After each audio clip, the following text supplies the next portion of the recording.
खबर है Russia Ukraine war को लेकर जहां हुए बम धमाकों की गर्मी भारत तक पहुंची। डोनाल्ड ट्रंप ने भारत पर एक के बाद एक कई सारे टैरिफ लगाए। इसके बाद में बुडापेस्ट में एक बैठक होनी थी। इस बैठक से उम्मीद थी कि यहां पर पुतिन और राष्ट्रपति ट्रंप के बीच कुछ ऐसी बात हो जाएगी जिसका फायदा जो है मुमकिन है भारत को भी मिल सके, लेकिन ये बैठक टल गई। खबर आई कि बैठक जो है रूस की तरफ से टाली गई। रिपोर्ट्स ये भी आई कि डोनाल्ड ट्रंप ने इस बैठक को रद्द कर दिया, लेकिन जो भी हो बैठक नहीं हुई और इसके बाद इसके जो साइड इफेक्ट है वो देखने को मिले। रूस ने वहां पर ताबड़तोड़ मिसाइल टेस्ट शुरू कर दिए।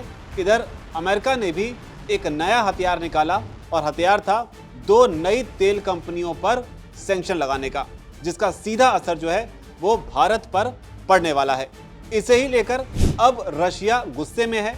रशिया ने अमेरिका पर एक बड़ा हमला बोला है, आरोप लगाया है और ताबड़तोड़ कई सारे बयान दिए हैं। इस पर बात करने के लिए चेतन मौजूद हैं। चेतन, सबसे पहले बताइए कि जो अमेरिका ने ये कदम उठाया है सैंक्शन लगाने का, इसे लेकर अब रशिया क्यों गुस्से में और भारत पर इसका क्या असर हो सकता है? देखिए, 2 कंपनियों पर रूस की जो 2 कंपनियां हैं बहुत महत्वपूर्ण कंपनियां, और ये महत्वपूर्ण इसलिए हैं क्योंकि इन 2 कंपनियों से भी जो भारत है वो तेल आयात करता रहा है।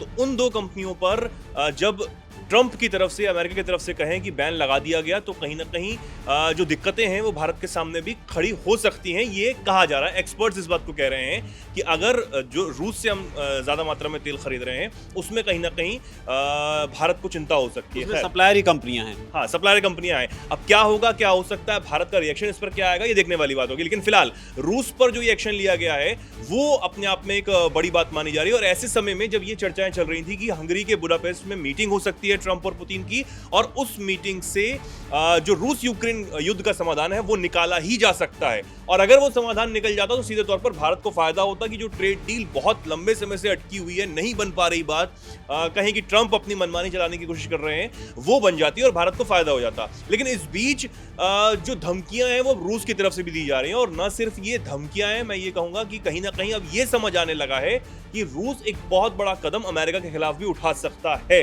ये मैं इसलिए कह रहा हूं क्योंकि रूस के जो पूर्व राष्ट्रपति हैं दिमित्री, जिनका जो तनातनी है वो सीधे ट्रंप के साथ चलती रही है, और उस जुबानी जंग की बदौलत ही ट्रंप ने ये धमकी पिछले दिनों दी थी कि मैं रूस के सामने परमाणु पनडुब्बियां तैनात करने जा रहा हूं। तो वही जो दिमित्री हैं पूर्व राष्ट्रपति हैं और इसी के साथ रूस की सिक्योरिटी काउंसिल के डिप्टी चेयरमैन भी हैं, उन्होंने सीधे तौर पर इस ट्रंप के इस एक्शन को एक्ट ऑफ वॉर बता दिया और कहा है कि भैया अब ये युद्ध वाली स्थिति जो है वो हो गई है। इसी तौर पर कहें जो हरकत आपने की है ये हरकत ऐसी है जिससे युद्ध जो है वो छिड़ सकता है, ये रशिया ने कहा है। अगर वो पूरा घटनाक्रम अगर समझा पाए अब कि बुडापेस्ट की पहले बैठक रद्द होती है, फिर किस तरीके से चीज़ें जो हैं वो यहाँ तक पहुँचती हैं। इससे पहले डोनाल्ड ट्रंप ने कोशिश की थी कि इंडिया पर 50% का जो टैरिफ लगाया उन्होंने, जिसमें 25% का जो एक्स्ट्रा टैरिफ था इस बात को लेकर था कि रशिया से भारत कच्चा तेल खरीदता है। उस टैरिफ का भी असर जब अमेरिका उसका असर नहीं दिखा पाया या उसका असर नहीं हुआ, तब जाके ये ट्रंप ने ये फैसला लिया। तो ये पूरा घटनाक्रम किस तरीके से आगे बढ़ा? देखिए, जब जिस तरीके से रूस पर ये बैन लगाने की बात की गई, अगर हम उससे थोड़ा सा पहले चलें तो ट्रंप कहीं ना कहीं ये तिलमिला रहे थे। ट्रंप बार बार, आपको याद होगा, न सिर्फ एक बार बल्कि 4 से 5 बार कुछ ही दिनों में दिवाली के आसपास वो बार बार इस बात को कह रहे थे, अगर हम कनेक्ट करेंगे इस बात को, कि मैंने भारत में प्रधानमंत्री मोदी से बात की है, वो मान गए हैं कि वो रूस से तेल खरीदना कम कर देंगे, 40% तक कम हो जाएगा। ये दावे वॉशिंगटन में बैठकर ट्रंप ने दिए, व्हाइट हाउस में बैठकर ट्रंप ने करने की कोशिश की। हालांकि कई रिपोर्ट्स में ये दावा किया गया कि भारत की जो फॉरेन मिनिस्ट्री है उसने साफ इनकार कर दिया कि ऐसी कोई बातचीत कभी हुई ही नहीं। और हमें याद है कि ये पहली बार नहीं है जब ट्रंप इस तरीके के दावे कर रहे हैं पीएम मोदी से बात करने की, वो ऐसे पहले भी कर चुके हैं। खैर, वो कहां से इस बात को लाते हैं वो जाने, लेकिन भारत ने इस बात को हमेशा मना किया कि हमारी कोई बातचीत नहीं हुई। लेकिन हाँ, फोन कॉल पर जो बातचीत हुई, चाहे वो दिवाली को विश को लेकर हो या फिर प्रधानमंत्री के जन्मदिन को लेकर हो, उसमें रशियन ऑयल को लेकर कोई बात भारत की तरफ से नहीं की गई थी। अब ट्रंप की तरफ से बयान क्यों दिए गए रशियन ऑयल के लिए कि भाई भारत मान गया है, मैंने मना लिया है, या फिर प्रेशराइज वाली बात जो है वो कहां से की गई, कुछ नहीं पता। उसके बाद सडन जो खबर वो सामने आती है, कल की खबर, कल भी हमने आप सबको दर्शकों को बताई थी कि रूस ने मिलिट्री ड्रिल जो है वो कर ली है, और आईसीबीएम जो एक घातक जो मिसाइल है, परमाणु मिसाइल भी उसे कहा जा सकता है, तो वो उसका परीक्षण जो है वो किया है और ये सब जो हुआ है वो पुतिन के निर्देश पर किया गया है। चेतन यहाँ पे रोकना चाहूंगा, आपने जो बात कही अभी, जैसे अपने पीएम मोदी की बात की, भारत की बात की, आप आईसीबीएम पे जाइएगा अभी। अब इसी पे एक सवाल मैं आपसे लेना चाहूँगा कि ठीक है, आपने कहा कि भारत ने इनकार कर दिया और भारत ने इसमें ये भी कहा था कि हम जो तेल लेते हैं रशिया से, नाम रशिया का नहीं लिया, जो भी हम अपने फैसले लेते हैं उसमें हम इस बात का ध्यान रखते हैं कि इसमें भारत का और भारत के लोगों का कैसे फ़ायदा है। भारत अपने फ़ायदे के हिसाब से अपनी डील्स जो है वो करता है। लेकिन जैसे आप कह रहे हैं इसमें कि भारत ने इस पर इनकार किया और ट्रंप जो है अपना बयान जो है उस समय समय पर देते रहे कि भारत में, लेकिन अगर इसको आसियान से जोड़कर देखें जिसमें पीएम मोदी को जाना था और अचानक से रिपोर्ट आती है कि पीएम मोदी उसमें नहीं जाएंगे, जिसके पीछे के अलग अलग तरह के कारण अलग अलग विशेषज्ञों ने बताए। कुछ ने इसको बिहार इलेक्शन से जोड़कर देखा कि इंडिया में अभी पीएम मोदी की ज़रूरत जो है वो इलेक्शन की वजह से ज़्यादा है। कई लोगों ने इसमें ये एंगल भी निकालने की कोशिश की, क्योंकि आसियान समिट में पीएम मोदी का जाना सिर्फ यही एक खबर नहीं थी कि उनको जाना है, खबर इसमें यह भी थी कि उनको वहां जाकर ट्रंप से मुलाकात करनी है और इस मुलाकात के पीछे का जो बेस था कि यहाँ अगर मुलाकात होगी तो यहाँ पर ट्रेड डील जो है वो फाइनल होगी, क्योंकि ट्रंप अगर भारत के खिलाफ टैरिफ लगा रहे हैं तो उसके पीछे की एक बड़ी वजह ट्रेड डील को मानी जा रही है, जो कि एक लंबे वक्त से अटकी हुई है। तो क्या नहीं लगता कि पर्दे के पीछे कई सारी ऐसी चीज़ें हो रही हैं जो शायद हो नहीं पा रही हैं, जिसकी वजह से पीएम मोदी ने इस आसियान समिट में जाने से मना कर दिया। ट्रंप उधर अलग तरह के दावे कर रहे हैं। ट्रंप इसके अलावा भारत पर प्रेशर बनाने के लिए एक नया पैंतरा लेकर आए कि 2 रशियन ऑयल कंपनी पर वो सैंक्शन लगाएंगे। तो इन सारी कड़ियों को अगर हम जोड़कर देखें, और उधर रशिया जो है वो आप जो कंटिन्यू कर रहे थे, जिसमें आईसीबीएम मिसाइल का आपने जिक्र किया, अपनी ड्रिल्स कर रहा है, इन सारी कड़ियों को अगर जोड़कर देखें तो चीज़ें अब किस तरफ मूव कर रही हैं? देखिए, चीजें जो साफ तौर पर ये दिखा रही हैं कि हमेशा से हम इस बात को लगातार कह रहे हैं कि पुतिन का जो रवैया रहा है वो हमेशा से ठोस रहा है, सख्त रहा है और वो अपनी शर्तों को मनवाने वाला ही रहा है। उन्होंने जो भी, चाहे वो जुबानी बात हो या फिर अपने एक्शन से वो जो कुछ भी दिखा रहे हैं, यूक्रेन पर जो हाल ही में ड्रोन हमले किए गए, उसमें साफ दिख रहा है कि वो यही चाहते हैं कि भाई जो मैं कह चुका हूं या मैं कह रहा हूं उस पर अगर मानना है तो मानो, वरना ये युद्ध कंटिन्यू करेंगे और शायद और ज्यादा विनाशकारी रूप ये युद्ध ले ले, ये समझ आता है। दूसरी बात, भारत के लिहाज से अगर हम देखें, क्योंकि हम भारत के लिहाज से ज्यादा चीजें देखना चाहेंगे, आसियान वाली अगर बात है तो आसियान समिट जो साउथ एशिया के जो कंट्रीज है उसके लिए खास है, 10 मेंबर उसमें हैं, तो उसमें भारत को हमेशा से बुलाया जाता रहा है।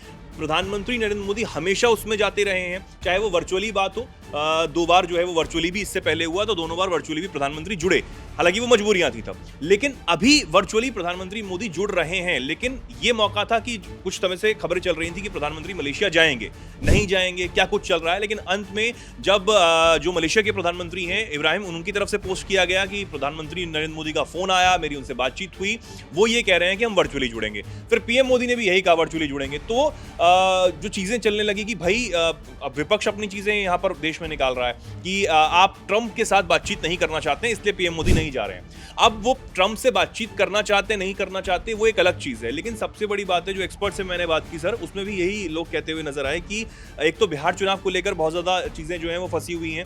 दूसरी बात ये बहुत ज्यादा फोकस पार्टी का यहाँ पर है और वो लाइन है कि भाई इसमें नहीं शिफ्ट कर सकते हैं। दूसरी बात ये कि अगर पीएम मोदी नहीं जा रहे हैं तो कोई बड़ा मंत्री ही जाएगा। अब जिसमें जो हमारे फॉरेन मिनिस्टर हैं वो साहब, जयशंकर साहब जो हैं वो जाएंगे, तो वहां पर चीजें होंगी ठीक वैसे ही होंगी जैसे होती हैं। हाँ ठीक है कि प्रधानमंत्री का एक अपना जो है ऑरा होता है, और अगर प्रधानमंत्री वहां पर रहते हैं तो एक अलग चीज होती है। अब ट्रंप से मुलाकात भी वहां पर हो सकती है, अब क्या पता जयशंकर की मुलाकात हो, क्योंकि 26 अक्टूबर को 2 दिवसीय दौरे पर ट्रंप भी वहां पर पहुंच रहे हैं। तो अब और वो उस वक्त ही होगा जब ट्रेड डील की बातचीत भारत और अमेरिका के बीच में चल रही है। कहा यह जा रहा है, एक्सपर्ट्स और खबरें ये बता रहे हैं कि 15-16% के बीच में जो बात है वो कहीं ना कहीं अटक सकती है। कहां अटकेगी, कैसे बातचीत होगी, वो अभी कुछ सामने नहीं आ पाया है, लेकिन सबसे बड़ी बात यही है कि भारत को ट्रेड डील से बहुत फायदा जरूर होगा। शायद इसीलिए ही ट्रंप इस बात को समझ रहे हैं और वो रूस के ऊपर अब और ज्यादा दबाव बनाने की कोशिश कर रहे हैं, ताकि रूस की जो तेल कंपनियां हैं वो किसी भी सूरत में भारत को तेल दे ही ना पाए, तो सीधा जो दबाव है वो भारत पर यहां पर पड़ने वाला है। अब रूस जिसने एक्ट ऑफ वॉर की बात छेड़ दी है, उससे यह समझ आता है कि सैंक्शंस लगाने का असर शायद रूस पर इस बार भी ना पड़े, क्योंकि पहले से ही तमाम जो सैंक्शंस हैं जो वेस्टर्न कंट्रीज की तरफ से वो रूस पर चल रहे हैं। उसके बावजूद भी युद्ध 3.5 साल से लंबे समय से चल रहा है, कोई बहुत ज्यादा असर रूस पर नहीं समझ आ रहा। रूस की तरफ से, चाहे वो राष्ट्रपति पुतिन, हालांकि बहुत कम वो बयान देते हैं मीडिया के सामने, लेकिन जितना भी उन्होंने बयान दिया, चाहे वो भारत के पक्ष में हो, चीन के साथ अपने सपोर्ट में हो, उन्होंने साफ तौर पर यही दिखाने की कोशिश की है कि हम नहीं झुकने वाले हैं, हमारी शर्तों पर अगर बात मानी जाएगी तो हम तैयार हैं। यूक्रेन इन सब में चीजों में फंसा हुआ है। दूसरी बात यह कि अभी खबरें ये भी चल रही थी कि काफी सारी जो डिफेंस सिस्टम है वो अमेरिका यूक्रेन को दे सकता है, लेकिन उसमें भी अभी कोई बातचीत नहीं हो पाई, यूक्रेन को नहीं मिल पाया है। तो यूक्रेन वहां पर फंसा हुआ है कि हमारे पास सुरक्षा गारंटी नहीं है।